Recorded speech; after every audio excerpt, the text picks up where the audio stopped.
ফজরে যান নাই, আল্লাহ বলেছে ফেরেশতাদেরকে, থাক, লিখিস না, জোহরে আসবে।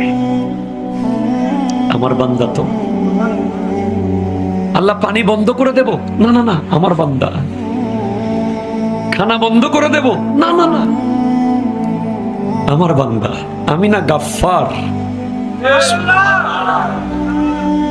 আমি আল্লাহ না ক্ষমাকারী। আল্লাহ দোষগুলো দুনিয়াকে দেখাই দেব?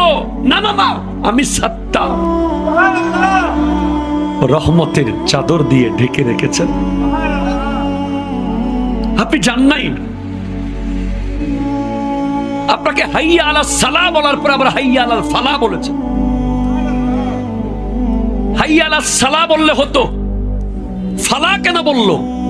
আরে তোর লাভের জন্য আয়। আমি আল্লাহকে তুই সিজদা করবি, লাভটা আমার হবে না, তোর হবে।